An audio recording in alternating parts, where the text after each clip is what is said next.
very glad to see some of my fellow parishioners from Grace Church in Brooklyn here, so thank you for coming. And thank you all for coming. I feel like there's so many reasons to not do something, right now.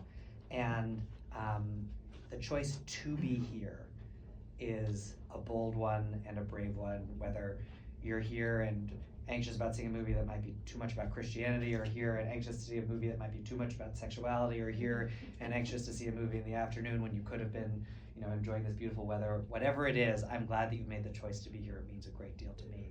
We have an incredibly special guest after this for a Q&A. The incomparable Abby Disney is here, and I'm so inspired by her previous work with Armory of Light and the example that she sets. So a chance to talk about what does morality mean, what does film mean, what does life mean, and how this movie fits into all of that is certainly a treat for me, and I hope you will stick around because I think it might be a treat for you. So anyway, sending a big hug out to you all right now, and can't wait to talk to you about it in about 90 minutes. Thanks. Sure. That was beautiful. It was beautiful, both in the way it looked and in the way it sounded. The music is incredible, but also it had a beautiful heart. Thank you. That means a lot. It's interesting. I think both of us are really interested in movies that have a heart. Yes. And you've been at this for longer than I. And there's some kind of disconnect that sometimes we have about movies with a heart. And I'm just curious, how do you understand that? How do you describe that disconnect, and how do you understand it? It's interesting because we've talked a lot about faith, and obviously this is a film about faith, and I don't really believe the Christian story. I don't believe it literally. Nevertheless, the Christian message I can't shake. Loving another as you love yourself is like, if you only sat on that and nothing else, you couldn't make a film without a good heart.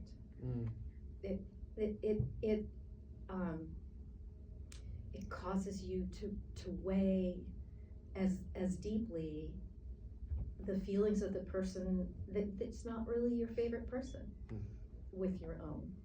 And I think that's a rare quality. And I love the way everyone is valued, even if the film, even if it was tempting to give the film a point of view, and that you lived in the resolution wasn't in everyone deciding to be on the same page.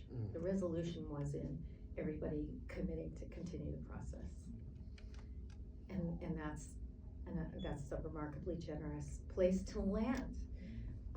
How did you get the idea, and who are these people, and how did you find them? And Michael's an extraordinary man. I think he's so generous. He is very generous. I feel like, I read this article in the Wall Street Journal about Michael and this work that he was doing within congregations, and about living across difference versus eliminating it. And I think maybe for the same reasons that you're saying, it felt so countercultural, right? Like, I feel like we talk about cultural wars, which are, an attempt to win. And I think winning is a really problematic metaphor, because I think the metaphor means everyone loses, because we lose when we're not in relationship with other people, and we lose when we think we can't be. I think what I didn't realize when Michael then said, I want to do it with a group of pastors from across the theological spectrum, I think what Michael didn't realize, what I didn't realize, is how to do it on a much greater level where the power dynamic was more equal, as opposed to within a congregation where there's a power dynamic of being a pastor coming in, meant that we would all sort of get swamped by the same feelings, right? Like, I don't think Michael expected to become a character in this film, I don't think I expected to feel as sort of emotionally overwhelmed by the process. think maybe that's also what gives it a kind of truth, that it's not a show. There's no MC that's putting on a show. It's just art. You know, one of the reasons I say that Michael is generous is he reminds me a lot of Robin in Armory of Light, because he allows himself to change on camera. And that's hard. That is so dangerous. Is he paying the price of it? I'm very curious how Rob would respond to that question too. You know, I joke that, you know, for a movie about where the pastors gravitate towards sexuality, the metaphor is all of them coming out, except for Joan, who's already done it. But there is like a huge amount of fear right before you make that decision to say something, to change, to sort of be vulnerable in that way. And I think the consequences are often hard, but they're small compared to the comfort of living before that fear in a way. I don't know, and so I think, yeah, there have been consequences, but I know Michael doesn't doubt the choice, and it's, you know, I don't know if that makes sense. It makes sense. I mean, and I can tell you, Rob never doubts the choice, but he's been punished for it really profoundly, to the point where, you know, he's driving an Uber to keep the lights on in his house. I mean, it's really dramatic. Did Michael have, I mean, Rob had this kind of structure around him, the way he was paid to do the work, the way congregations responded to him, what they expected to him. In terms of what you just said about a power dynamic in a congregation, there were many churches I walked into where it was clear the power was not with the pastor. Yeah. And they were in fear of their congregations and would say to us, well, privately, just between you and me, I think you're absolutely right about guns, but, you know, I can't possibly say that, my career is over. Is that happening for Michael at all? I think that's happening. I think that's happening so much within Christianity right now on so many issues, but I think in some ways now sexuality has become the newest version of it. Not become, but has taken center stage. Michael is very fortunate in that his funding is more diverse for the Colossian Forum, and so it's hard, but I have had so many conversations, and I'm sure you felt this way bringing Armory of Light out, where institutions, similarly, right? People representing institutions have said, I want you to know I love this moved me, this was important to me. I can't say anything because I'm going to lose my funding. Yeah, and that's really, I mean, that happens a lot. Yeah. You know, I think it's a real achievement to make a film where everybody's talking, but it feels like something's happening, which is kind of amazing, but also it really makes the point beautifully that it's not about what you say, it's about who you be, you know, and that's, I think, a gift of everybody in the film, but also it was beautiful edit. How hard was your edit?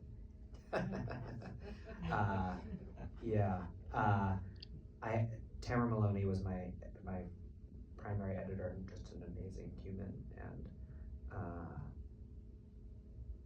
it was hard. You know, I think you're right. I mean, this how do you make talking feel like it's action, right? And so much of it, right, is stripping it back, right? Taking out more and more and more. And actually, one of my mentors, Carol, is in the audience, and she always, you know, reminded me of this. It's like, Carol knows to take out, and it's part of like putting in all those sort of moments to breathe, where the action sort of moves from on screen into our heads, you know, as we sort of like wrestle through how are we, like, because there's a lot of discomfort in this movie, right? There are a lot of moments where you're sort of like, I don't like what's happening, you know. For those of us that are like New York liberals, right? I don't like what's happening to Joan. And yet, we all have to find ways of working through our discomfort.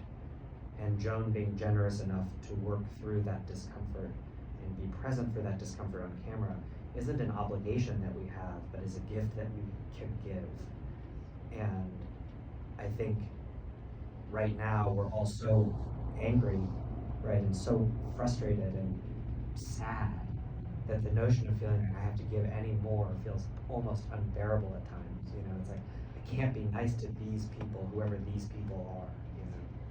You know, one of the things I've believed about the Black church and its role in the civil rights struggle, and its role, you know, through American history, so I was texting me, sorry, is that they've offered us an example of something that so few white Americans can handle, and that is to be moral, to be decent, to be good, even though you're afraid.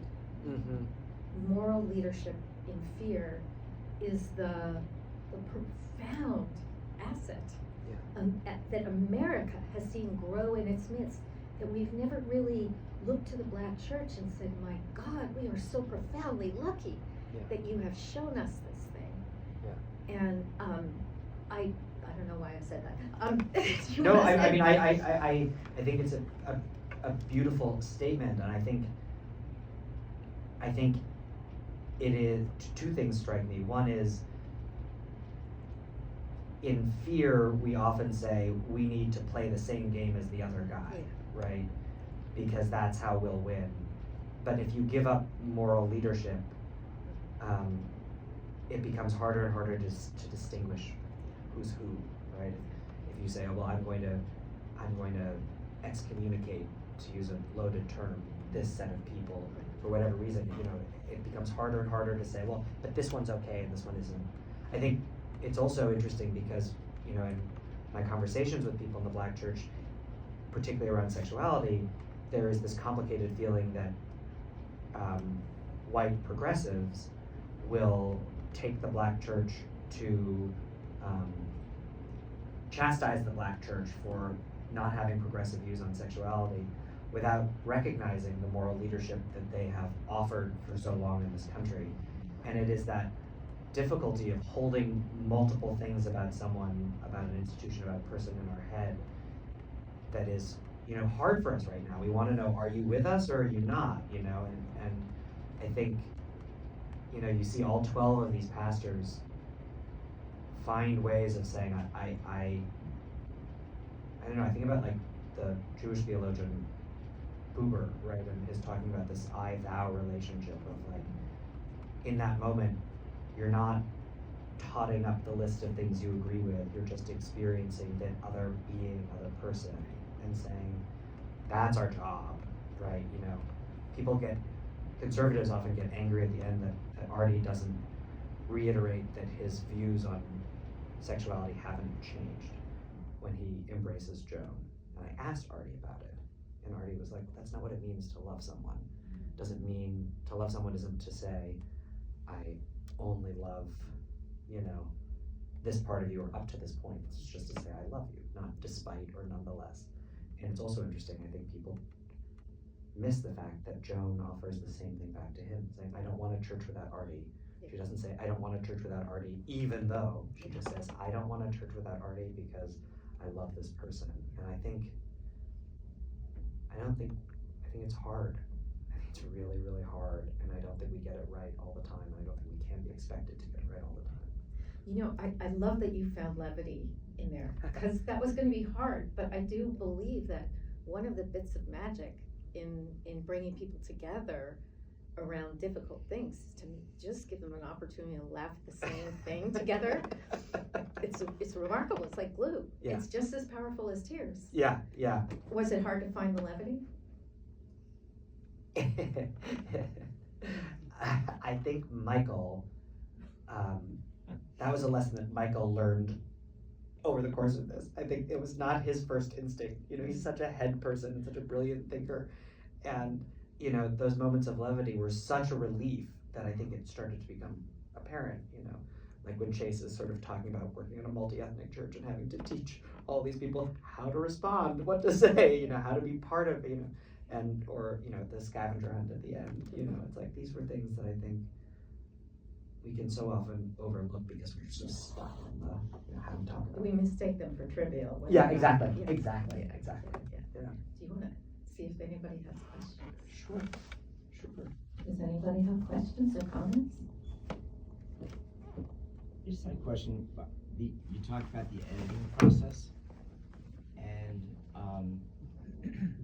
were there topics that came up that you thought, ooh, let's not go there?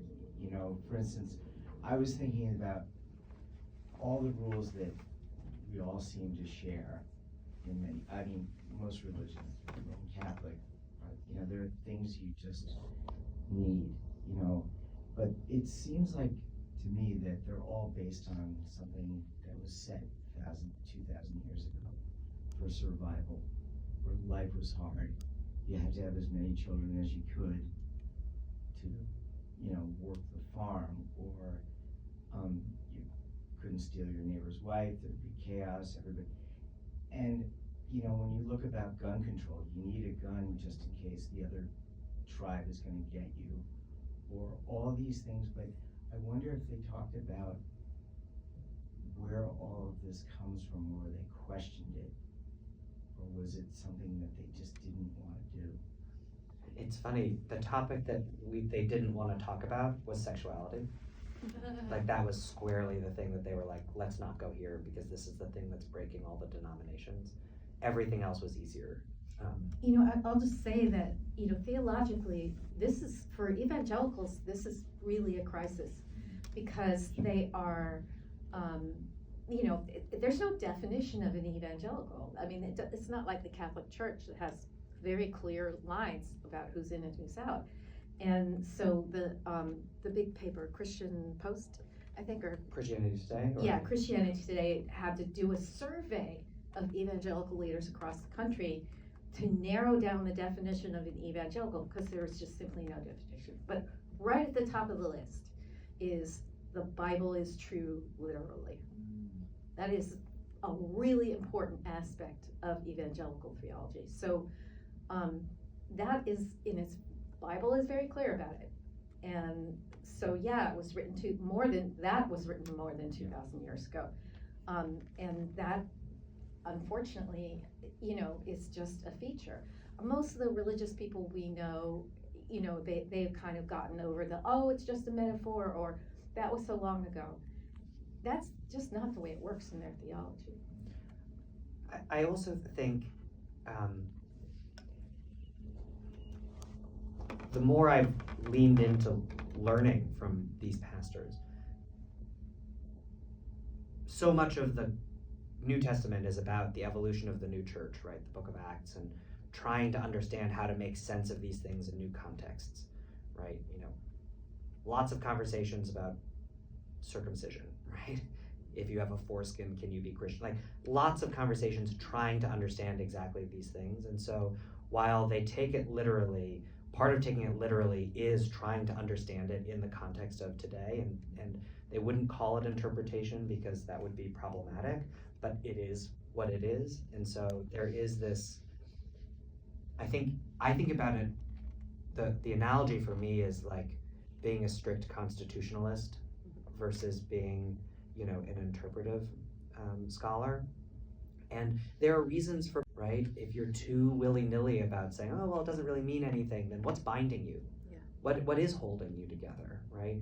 If love of God and love of neighbor is not the highest commandment, and you don't believe that Jesus said that, and you don't believe that Jesus was real or that was important, then why is that something that we should hold ourselves to when it's inconvenient, right? And I think that's part of where we, I can say I, on the left, can see myself falter, where I'm like, well, it's love thy neighbor, but as long as I can choose them, and I do because I live in Brooklyn, you know?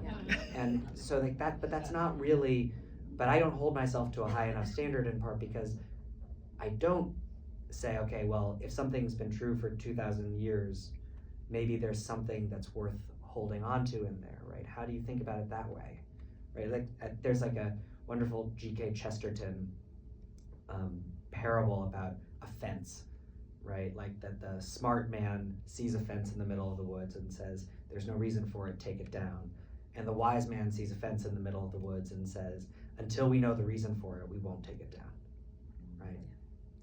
And I think that's the balance that we have to, we're trying to strike, and we think of as if one of those is always right, but it's like in every circumstance, you know, sometimes you take down the fence and sometimes there's a really good reason the fence is there, and we have to work that through and have the patience for that. And I know how I feel about sexuality, and I'm very happily married to my husband, and we have a beautiful daughter, and but I also recognize that no one in the world that I encounter on a daily basis has a problem with my marriage. And that means that there are millions and millions of people who I don't understand.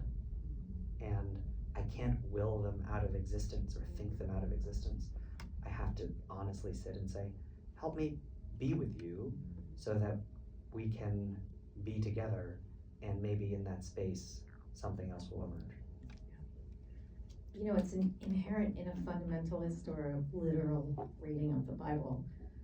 I mean, it's madness, because it contradicts itself all over the place, and so you always wind up cherry picking verses. But it always felt to me like Jesus says in the New Testament, you have heard it said, an eye for an eye. Mm-hmm. But now, right? Like, doesn't that feel like a pivot? But now I say to you, love your neighbor as yourself. Do good unto those that seek to harm you. That feels like a very clear pivot to me. And from there on, the spirit of the whole text does not contradict itself. It is very clearly a broadening of consciousness and an acceptance of love for people different, you know, for the Philistine and for, you know, on and on, and that's what's extraordinary to me, because that feels spiritual, not just religious. And I think a lot of people are learning religion but not spirituality in a lot of churches. I know we have to wrap it up. We're going to be upstairs and we'll be happy to continue this conversation. Part of what I love about these screenings is the chance to keep talking, so please stick around and chat, but we'll get in trouble with the theater if they can't set up for the next screening. So thank you so much for coming, and a particular thanks to Abby. Please see her documentary, Armory of Light, which was in many ways the inspiration for this. Thank you.